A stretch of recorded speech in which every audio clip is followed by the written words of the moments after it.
Hello friends, आज के इस वीडियो में मैं आप लोगों को BOCW एक्ट 1996 के बारे में बताने जा रहा हूं। यह एक सोशल सिक्योरिटी एक्ट है। इस एक्ट का पूरा नाम है building and other construction workers act 1996।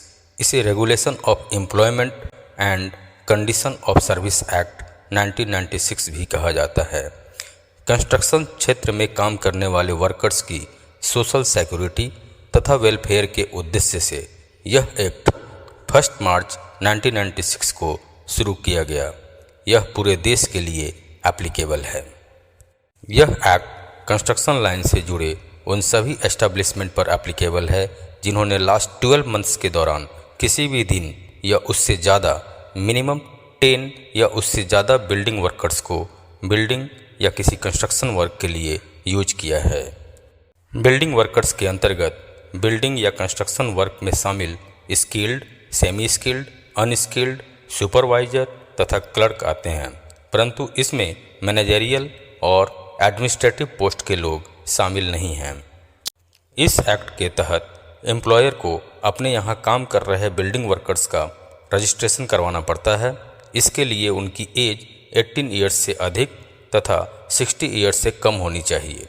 Registration के लिए दूसरी शर्त यह है कि बिल्डिंग वर्कर को लास्ट 12 मंथ्स में मिनिमम 90 डेज काम किया हुआ होना चाहिए।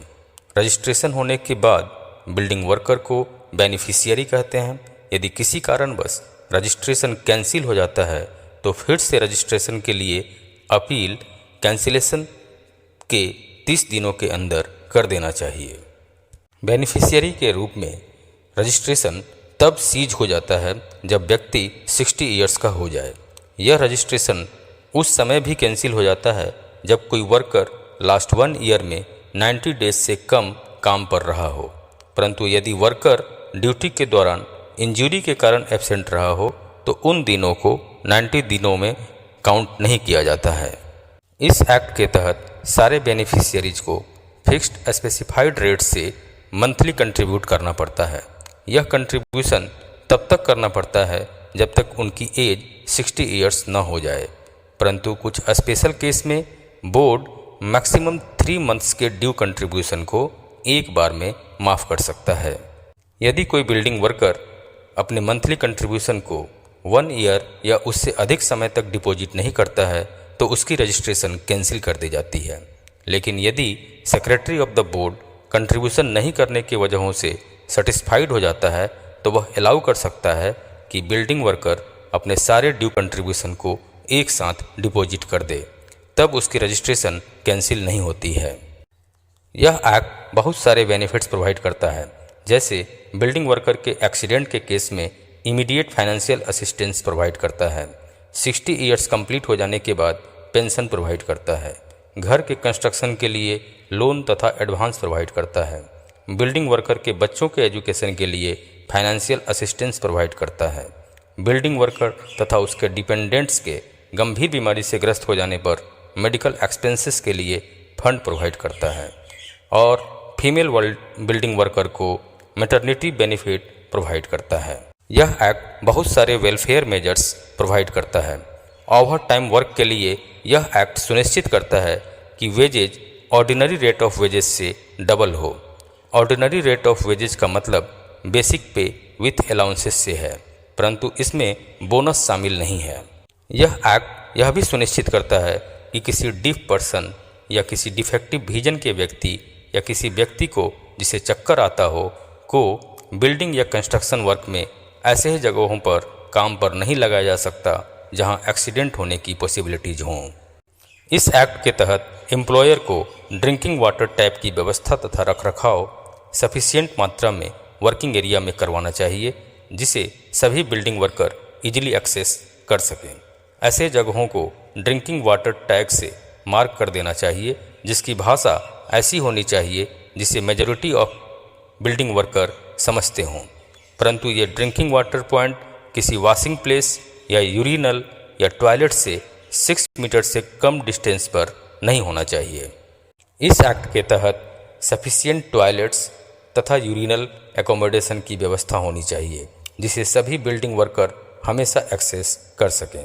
यदि बिल्डिंग वर्कर्स की संख्या 50 से कम है तो सेपरेट यूरिनल की ज़रूरत नहीं है।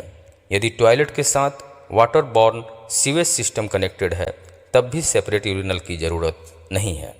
इस एक्ट के तहत एम्प्लॉयर को बिल्डिंग वर्कर्स के लिए फ्री टेम्पररी एकोमोडेशन की व्यवस्था वर्क साइट के अंदर या उससे नज़दीक करवाना चाहिए।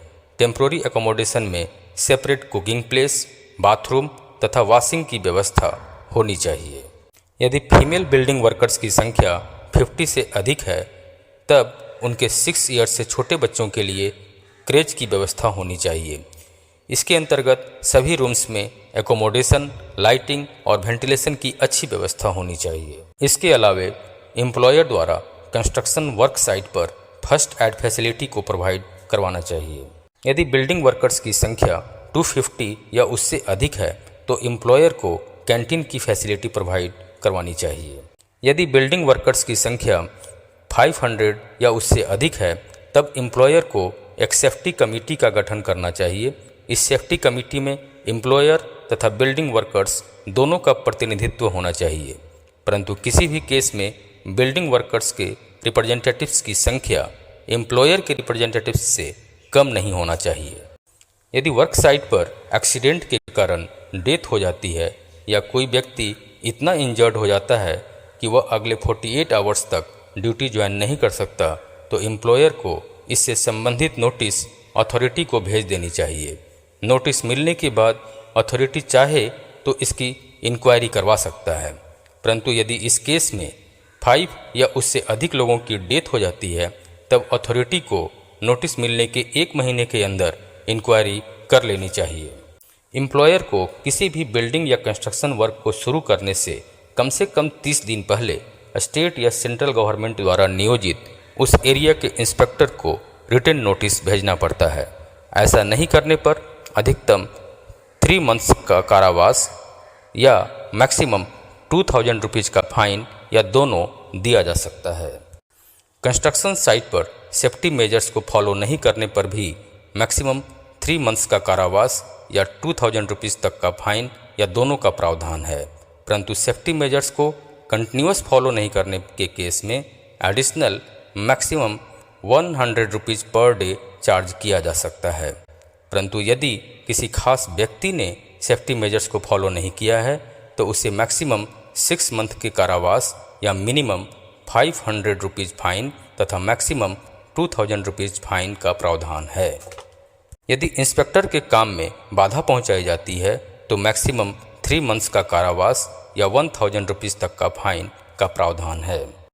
इसके अलावे इस एक्ट में दिए गए अन्य इंस्ट्रक्शंस को फॉलो नहीं करने पर भी मैक्सिमम 1000 रुपीज़ तक का फाइन प्रत्येक वायोलेशन के लिए किया जा सकता है तथा इंस्ट्रक्शंस को लगातार फॉलो नहीं करने पर डे 100 रुपीज़ तक फाइन किया जा सकता है।